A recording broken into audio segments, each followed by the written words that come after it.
Je vous propose aujourd'hui une phrase du regretté Marcel Conche, cet immense philosophe qui nous a quittés l'an dernier à la veille de ses 100 ans. La voici. Une pensée véritablement tragique est celle pour laquelle ce qui a le plus de valeur est aussi ce qui est de façon inéluctable voué à périr. Nous devons à Nietzsche d'avoir revisité au XIXe siècle la notion de tragique.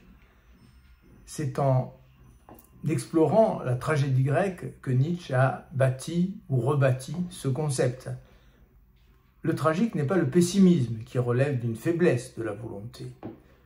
Le tragique, c'est d'abord ce regard lucide qui regarde en face la nature, une nature terrible, qui n'accorde pas plus de valeur à ses meilleurs spécimens qu'à ses spécimens les plus médiocres.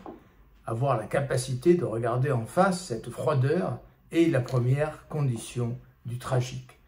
Mais le tragique suppose un second mouvement de l'âme, la capacité curieuse, au premier abord, de se réjouir, de trouver une sorte de jubilation devant cette constatation.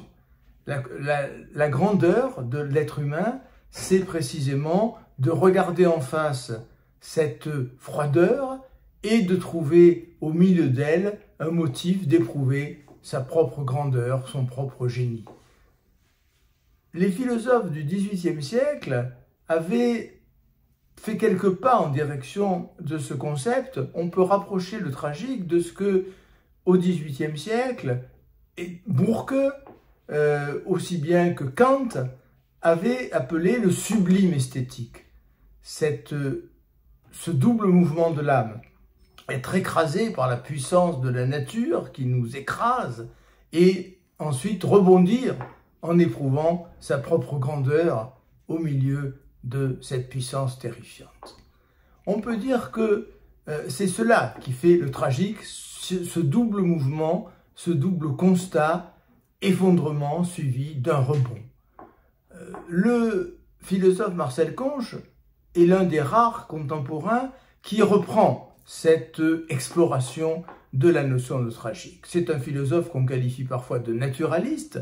Pour lui, la nature n'est ni bonne ni mauvaise, elle est froide, elle est sans pitié, elle détruit tous les individus, encore une fois, aussi bien les meilleurs que les plus médiocres, et nous devons regarder en face cette froideur de la nature sans nous réfugier pour autant dans des consolations de type religieux en particulier, et sans sombrer non plus pour autant dans le nihilisme qui nous amènerait à croire que rien n'a de valeur puisque tout est détruit, aussi bien le meilleur que le pire. C'est cette capacité de rebondir et de regarder en face cette froide nature qui qualifie le tragique. Le tragique, au fond, est la force de se réjouir de l'apparition de la beauté et du génie dans une nature qui ne fait rien pour en faciliter la venue.